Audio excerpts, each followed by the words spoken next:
Good morning, good afternoon, and good evening. Whenever you are joining us for our online worship service, welcome. Welcome, whoever you are and wherever you find yourself on your life or spiritual journey, to the First Congregational Church of Woodstock. On this first Sunday of this new year, as we prepare for worship, I invite you to join together as we offer this opening prayer. It is a prayer that comes to us through the words of the now deceased Archbishop Desmond Tutu. Come, Holy Spirit, fill the hearts of thy faithful people and kindle in them the fire of thy love. Send forth thy Spirit, and thou shalt renew the face of the earth. Amen. Let us join together in one voice as we sing our opening song, Here I Am, Lord.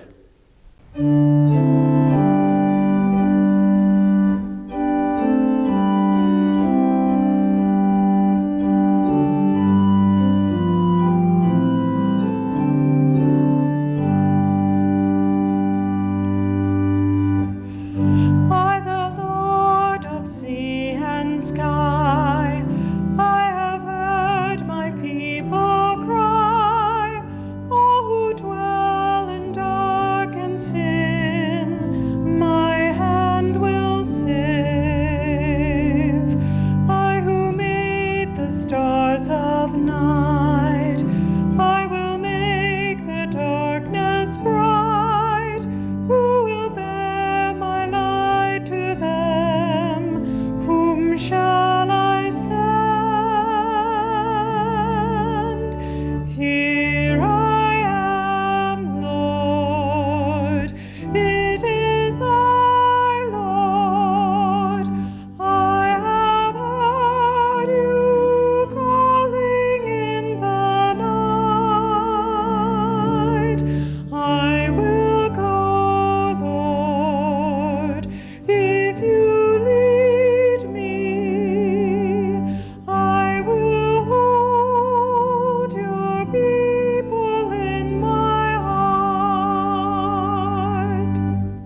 We believe that God is the living God who hears our prayers, whether those prayers are spoken or unspoken. And I invite you now to pause for a moment, that we may listen in the silence to the still small voice of God, and that God may search our hearts and hear the prayers for which we may yet not even have the words.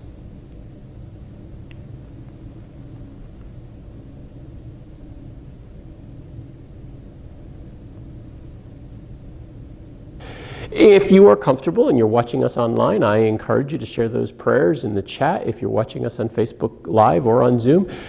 And everyone, at any time, you can send your prayers to deacons@firstchurchwoodstock.org or to me, revkev@firstchurchwoodstock.org. We hold in our prayers everyone who continues to struggle with various illnesses of the mind, the body, and the spirit. We lift up all of the caregivers, the people who are professionally trained, as well as our families and friends who rally around and gather with us in order to support us in our hour of need. We hold everyone who continues to struggle with COVID, those who have been diagnosed and are fighting the illness, those who are continuing the long path of recovery, friends and family who have been affected, the healthcare professionals, nurses and doctors, as well as teachers and parents, our youth and our children. May God continue to provide and guide and encourage everyone to continue to see the light even in the midst of these sometimes very dark times. We lift up all within our community who are struggling with economic challenges, those who are hungry or who do not have a safe place to sleep or call home. Will you join me as we lift up all of these prayers? And we offer this prayer this morning. It is another prayer from Bishop Desmond Tutu. O God, all Holy One, you are our Mother and Father, and we are your children. Open our eyes and our hearts so that we may be able to discern your work in the universe and be able to see your features in every one of your children. May we learn that there are many paths, but all lead to you. Help us to know that you have created us for family, for togetherness, for peace, for gentleness, for compassion, for caring, for sharing. May we know that you want us to care for one another as those who know that they are sisters and brothers, members of the same family, your family, the human family. Help us to beat our swords into plowshares and spears into pruning hooks, so that we may be able to live in peace and harmony, wiping away the tears from the eyes of those who are less fortunate than ourselves. And may we know war no more as we strive to be what you want us to be, your children. Amen.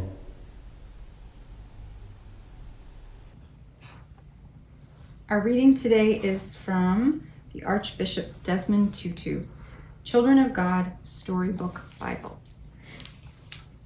God gives life, the creation. Genesis chapter 1. In the very beginning, God's love bubbled over when there was nothing else. No trees, no birds, no animals, no sky, no sea, only darkness. Out of his love, God spoke, "Let there be light." And there was day, and there was night. And when the first day was done, God smiled and knew that it was good. On the second day, God said, "Let there be sky where the clouds can float and the wind can blow." And the sky was bright blue and beautiful. On the third day, God said, "Let the waters gather together into oceans and let the dry land appear." Now God decided to make the world even more dazzling with tall trees and long grass. And then the first flower opened in all its glory. On the fourth day, God said, "Let the sky be filled with the sun and the moon." And God scattered stars across the sky like sparkling diamonds. On the fifth day,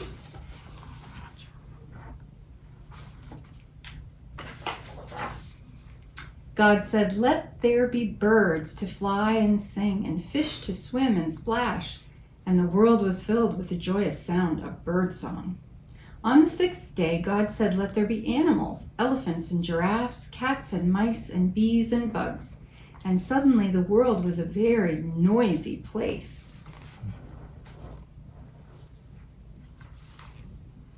But something was still missing. Then God said, "I will make people, and I'll make them like me, so they can enjoy the earth and take care of it." He did just as he had said, and it was all so very, very good.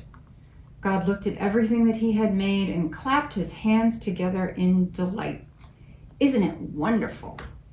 And on the seventh day, God laughed and rested and enjoyed his glorious creation. Greetings, everyone. I hope this new year brings you great joy. This morning's readings are first from Psalm 8, 1 through 9, the Inclusive Bible. Our God and ruler, how majestic is your name in all the earth. You have placed your glory above the heavens. From the lips of infants and children, you bring forth words of power and praise, to answer your adversaries and to silence the hostile and vengeful. When I behold your heavens, the work of your fingers, the moon and the stars which you set in place. What is humanity that you should be mindful of us? Who are we that you should care for us? You have made us barely less than God and crowned us with glory and honor. You have made us responsible for the works of your hands, putting all things at our feet. All sheep and oxen, yes, even the beasts of the field, the birds of the air, the fish of the sea, and whatever swims the path of the seas. Our God and ruler, how majestic is your name in all the earth. And our second reading is from John chapter 1, 1 through 5, and 16 through 18. Again, from the Inclusive Bible.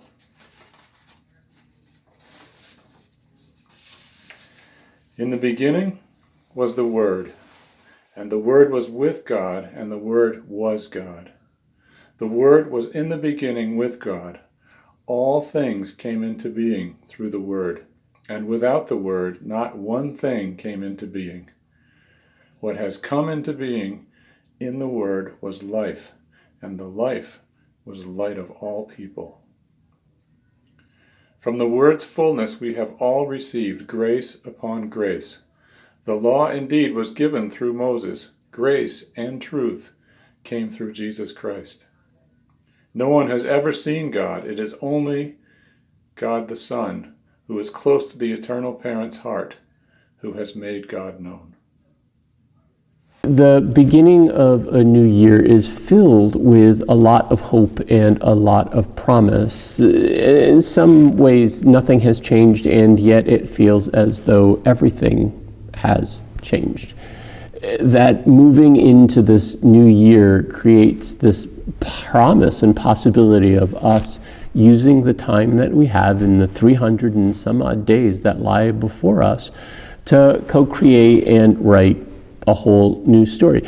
Sure, it's built upon the foundation of what was. Hopefully we have learned from whatever the challenges were of the year that has passed and the years that have passed, and are bringing forward all that is good. We often focus on a number of the characters in the story, but how often do we focus on creation as part of a player in this unfolding, ever unfolding drama?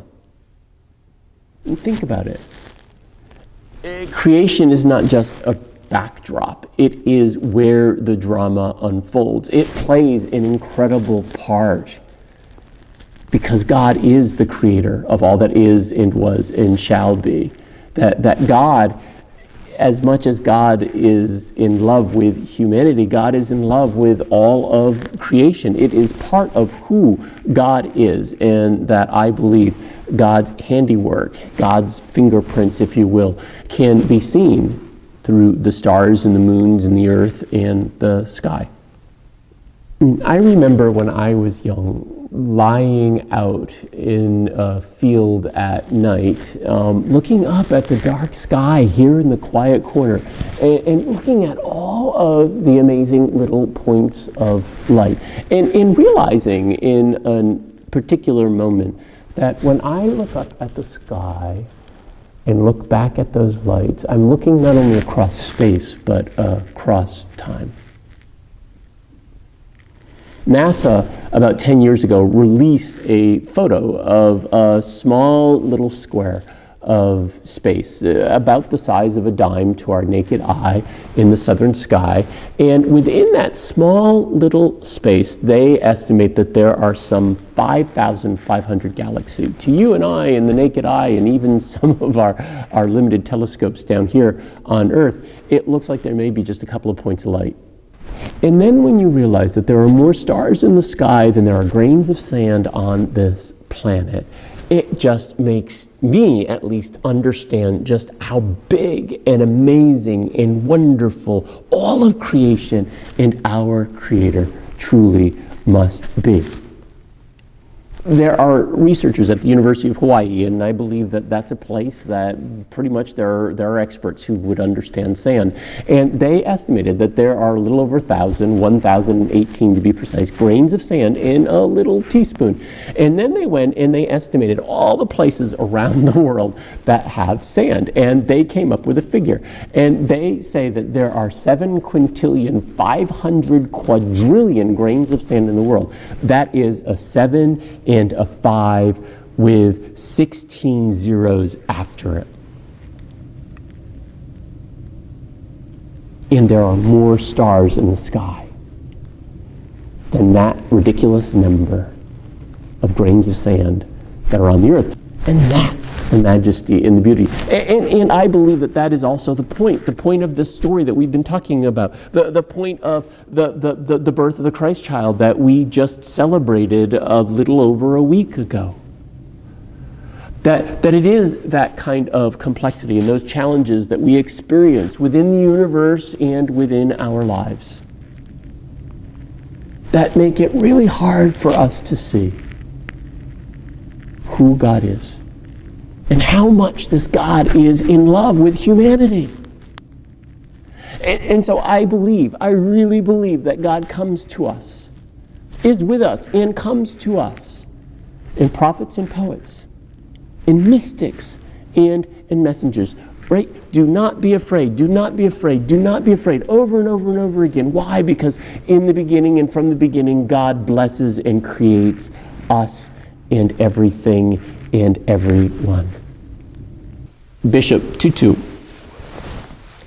gives us these words, and for me it is just ever so powerful. I remember hearing it many years ago for the first time and thinking, like, yeah, that's the God that I want to get behind. That's the God that I see in this one who is born in the dark night, who interrupts the long, silent, deep, lonely journey, who is the one who commits to be with us and for us, who heals the lepers and feeds the poor and gives sight to the blind and puts his life on the line in order to help us see and understand who this God is and who we are yet called to be. Bishop Tutu says, "Dear children of God, before we become God's partners, we must know what God wants for us." He's talking about vision and mission, God's vision, God's dream for us. And then how do we participate in that? This year, for First Congregational Church of Woodstock, this year that is about to unfold, we are going to be exploring what are our values, our core values, our beliefs, what is the vision that God has for us as a congregation today, and what is the mission, the purpose? How do we participate in God's ever unfolding and all unfolding story? And Bishop Tutu, I think, gives us some words from the past that may give us some hope for our individual journeys and for our collective journey as we move forward. I have a dream, God says, Please help me to make it a reality. It is a dream of a world whose ugliness and squalor and poverty, its war and hostility, its greed and harsh competitiveness, its alienation and disharmony are changed into their glorious counterparts when there will be more laughter, joy, and peace, where there will be justice and goodness and compassion and love and caring and sharing. That's what I believe in the prologue to the Gospel of John is all about. In the beginning was the Word, and the Word was with God, and the Word was God. All things came into being through the Word, who is Christ, who is the true light that comes back into this world in order for us to know who God is. The end of the reading from today in the Gospel of John reminds us that no one can know God and no one can really see fully who God is or understand who God is. It's hard enough for me to get my mind around how big and how vast the universe is, let alone this God who created it and still can create and still can love me. And so God comes to us in the one, in Jesus who is the Christ, in order to show us the true light, to reflect God's love, to help us to see how it is that God, creator of all that is and was and ever shall be, is also the God who creates and loves you and me. We live in a time which is not only challenging for us in terms of our human relationships with ourselves and with one another, the violence, the fear, the fragmentation that we actually experience, the social distancing and everything that has happened over the last almost 2 years now because of COVID that has further fragmented and fractured our fragile relationships. We also live in a time where we are seeing the science that seems to indicate very clearly that we, humanity, over the last couple of centuries have done terrible harm, possibly irreparable harm, to God's creation. The psalmist reminds us, and I believe Jesus comes to remind us, and I believe that you'll see it in the beginning and from the beginning and through all of the stories in our stories. We are created, not accidentally, on purpose and with purpose. We are created in the image of God, not God less than God. We are created and made responsible for this creation. When we forget who we are and we forget who God is, sometimes we often mix things up. And when that happens, I think that we forget. And I believe that we have forgotten that we have a role to play. We are the caretakers of God's creation. We are the gardeners of God's great cathedral of God's creation. It is who we are and what it means for us to be created in the image of God, beautifully and wonderfully made, created and called good. It is fear that has distracted us and has caused us to forget that. Forget how we are created in relationship and for relationship, and to use our presence in order to heal this broken world. That means healing our relationships with the one human family. It also means us working together in the smallest of ways to make some sort of a tangible difference so that we together may work together to save this fragile planet.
Today, following our virtual coffee hour on Zoom, Christina Manilow will be offering a second-hour conversation, Finding Meaning in the Message. Next Sunday, January 9th, the trustees and council will be presenting our proposed budget. That is the proposed budget for 2022. And that is an opportunity for you to ask questions, to go deeper into the numbers, to understand some of the decisions that are being made as it relates to the budget in preparation for our congregational meeting, which will be happening on Sunday, January 23rd. Our Tuesday Bible study will resume on January 11th. I now invite you to give as you are able, as God is blessing you at this time, that we have the resources to be this incredible community that God is calling us to be. You can give online at firstchurchwoodstock.org/giving. You can email your gifts to the church you can mail your gifts to the church at P.O. Box 147, Woodstock, Connecticut, 06281. You can also stop by the church and drop them off when the church office is open. With that, will you now join together as we sing the Doxology?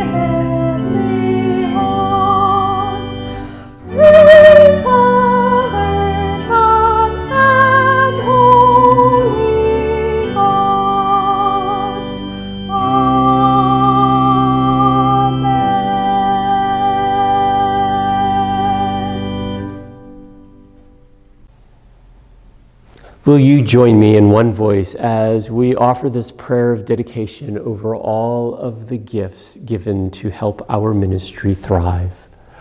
Loving God, creator of the heavens, the earth, and all that is, was, and shall be in them, with praise and thanksgiving we offer these gifts with hopeful anticipation of the new year unfolding before us. Open our hearts, encourage our spirits, and embolden us to use the gifts wisely in service of your vision to bring hope and healing to your world. Amen.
Thank you again for joining us for worship this week. Next week, we will again be offering worship service through Facebook Live and Zoom at 10 a.m. on Sunday, and we will be recording and posting that worship service to our homepage, firstchurchwoodstock.org, and to our YouTube channel so that you can worship whenever it is convenient for you. We will return to in-person worship service when this current wave of COVID recedes to a less severe level of infection.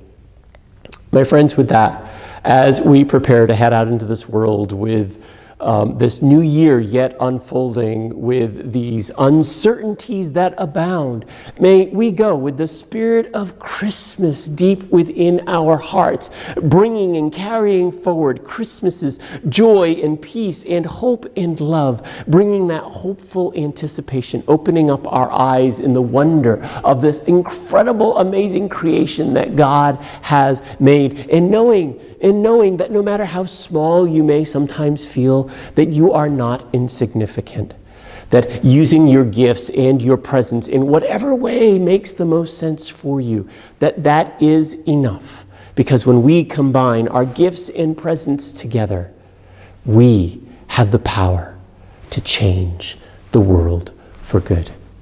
May we go to embody God's love and Christ's light in the spirit of healing and hope resurrected. Let's go and be the church. Thanks be to God. Amen.